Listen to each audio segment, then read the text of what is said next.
Yo, good morning. I look absolutely crazy, but we got day one of trying to get funded on Alpha Futures. Um, haven't traded since I want to say like last week Wednesday. I had Apex accounts and I was in a trade. I ended up winning and I took some drawdown. And if you know anything about Apex, the drawdown is kind of intense because it's trailing. So I ended up switching to Alpha because it's mentally easier. I'm originally a Top Step dude, but I don't want to trade on Top Step X charts. So with that being said, we have about just under 20 minutes before the open, so I'm about to do some analysis. I don't know what I'm expecting. I'm not expecting anything crazy, to be honest. Monday, we have CPI or PPI tomorrow. We have red folder Wednesday, red folder Tuesday. Thursday, Friday, I'm not expecting much. Obviously, it's a holiday week. It's Thanksgiving break. I'm really expecting Tuesday, Wednesday, and maybe a little bit of today to deliver the best price. So similar to like a non-farm payroll week. So I'm looking for my setups. If I can be done by Wednesday, and I have like a weekly goal of like $700 to $1,000, if I could be done in that range by Wednesday, or even tomorrow, I'll call it a week. We're inside of this huge 4-hour SIBI. Wow, that's actually humongous. I didn't even realize that it was that huge. We're inside of this 4-hour SIBI. So I want to see market opens, takes out this high, and what does price do after that? Do we expand? Do we start to work lower? And all things of that nature. So I'm paying attention to this sell side being taken out, working higher. We left no fair value gaps on the 4-hour chart. I'm paying attention to this 4-hour SIBI. I'm not gonna mark it because I'm not gonna mark the whole thing because it's huge. And then on the hour chart, we have this 1-hour SIBI, which I low-key want to see price trade into this. So when we take out the high, I want to see price trade into this order block slash SIBI. So I'm gonna go to the weekly chart because it is a new week, and our new day opening gap, our new week opening gap is here. So the close to the open, this is our little range of the new week opening gap. I'm not going to keep it on there, but I am also a little not worried, but wary about this. So this new week opening gap, and we're currently projecting off of it a lot. So that's all I'm looking for in price, and this is kind of my buy side, like my major buy side. If you want to get real perfect with it, those equal highs there. And then the sell side that we left after taking out this low, I want to see a price will come back and trade back into that and then make newer lows. For me to start seeing and wanting higher prices, price has to probably start working through this SIBI.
Trade is like playing with me.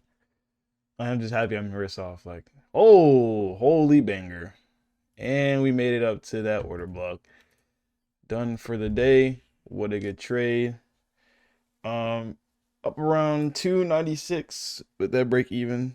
So all right, here's a full breakdown of the trade I took this morning. So obviously day one of Alpha Futures trying to get funded. as a break-even trader. All right, so before market open, we were below this high right here, right? This is my buy side liquidity. So there's a couple things I noticed, right? If you look to the left, we took out the sell side liquidity. Meaning what? Well, if we're coming off a sell side liquidity and Friday closes like this, meaning we're not displacing through this low, I'm trying to see how price reacts going higher. So I am initially bullish a little bit, but I'm a little bit more neutral because it's a no news Monday. We have a lot of news coming the next 2 days. It's a holiday break.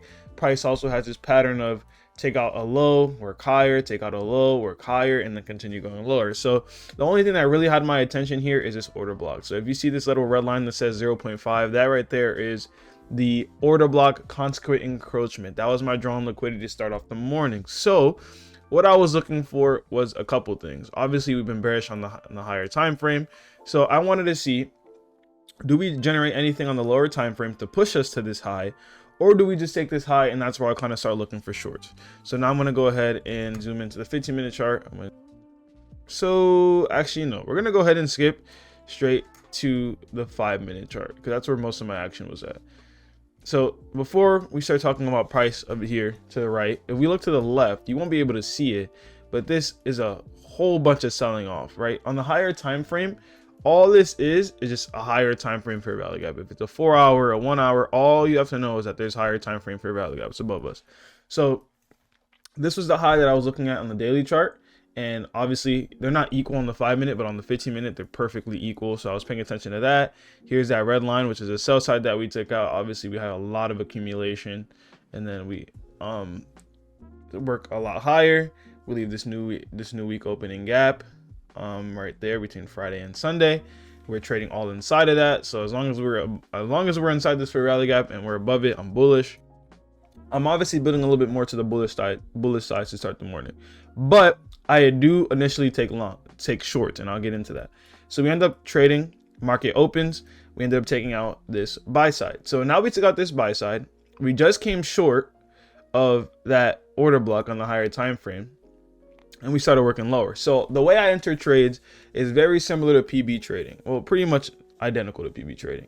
I use higher time frame fair value gaps, see if price is inside of that, use other confluences that I know of, and then I go from the 5 all the way to the 1, and I look for a higher time frame inversion. Now, I will say the mistake I took with this first trade was I didn't realize at the time when I entered the trade that we were going inside of a 5-minute, right? I do target unmitigated 5-minute fair value gaps, but not like this, right? This immediately traded back right inside of it. So I didn't realize that. So I ended up taking I think it was a 2-minute inversion. Ended up taking a 2-minute inversion from this manipulation leg.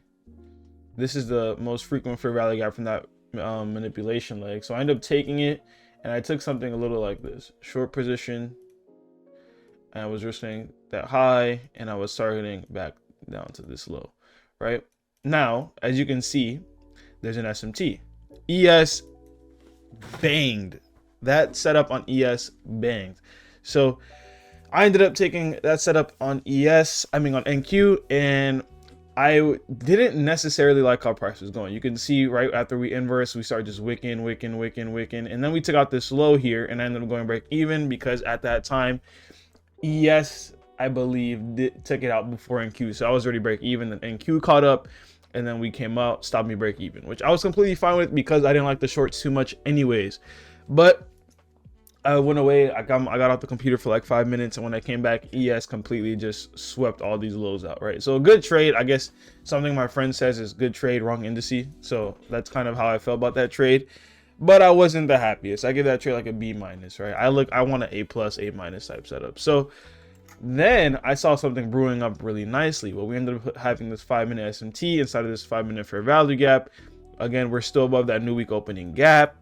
And this is kind of more of what I look for in a setup, right? So I go in, high time frame, I go from the 5, obviously there's nothing on the 5, go to the 4, nothing on the 4, go to the 3, nothing on the 3, go to the 2-minute, nothing on the 2-minute, and then finally the 1-minute. I don't have the 30-second chart, but the 1-minute we do have this IFVG. So this is the highest time frame inverse fair value gap. The only thing I didn't like about this trade was how far high the freaking fair value gap, like it was huge. Like I preferred to get into this trade like down here and then get like a 2 targeting here. I do take 1-to-1s. I do take anything from a 1-on-1 to a 1-to-2 to a 1-to-3 possibly. But the only thing I didn't like was like just the inverse was insane. It's all the way up here. Now I did take something that I usually will be hands off of this when the close is like bare minimum like this, like barely closing, but I did take it today because I had a lot of conviction. 5-minute fair value gap, SMT. We had a lot of generated buy side up here. Hold on. And again, that new week opening gap that we continue to respect. So I ended up taking the long here, risking below this fair value gap, this little fair value gap right here. And if I'm being like, the stop was something like that. It got super close to stopping me out, like really, really close. So I was taking something of this nature. Well, I'm sorry. No, it wasn't. There we go. I was taking something like that. So I ended up taking a trade just like that, and price. Oh, hold on. I will keep it there, but let's go back here. There we go. So I ended up taking something like this. Here we go. So price ended up, I got that inverse. We came down, came inside this 1-minute fair value gap. That's exactly why I kept my stop loss below there. Price started working slowly, and then at 9:59, 10 o'clock, that's where that 4-hour candle opens, and we had huge displacement to the upside. So that's it. That's why I took the trade. Clean, easy setup. So far to start off day one, we're up 290. This is TradeZella. We're up 290 on the account. It says trade win percentage 1-1, really 100%, because I ended up going break even, but I did lose like $5 on the trade, which you can see here. I lost $5.64 going break even, and then obviously it's the first trade, so all these numbers will vary in like a month from now. So my game plan with this account is I want to go from risking, like, until I make like $1,500, I want to risk $300 to $400, and then once I get to like $1,500, I'm like, my account's at $51,500, then I'll be comfortable risking $400 to $500 to try to kind of speed boost to get funded, because I don't want to be underfunded forever. But I am break even, so it will come at its own pace. I've been on a funded account all year. I was on a Top Step account all year, and I have never blown an account until Apex. And Apex, I never even lost a full. I had the 25K account, and with that account you have 1,500 to lose. I never really lost the full 1,500. Like, I never lost that amount. But because of the trailing drawdown, I had a lot of trades that would be in profit, and then just similar to today, I'm in profit, then it comes stops me, I'll break even, blah blah blah. So that does affect you on Apex. But Alpha Futures, I'm on the 0 account plan. That doesn't really affect you. It has end of day stop loss, so loving it. So that being said, I'll see you guys in the next one.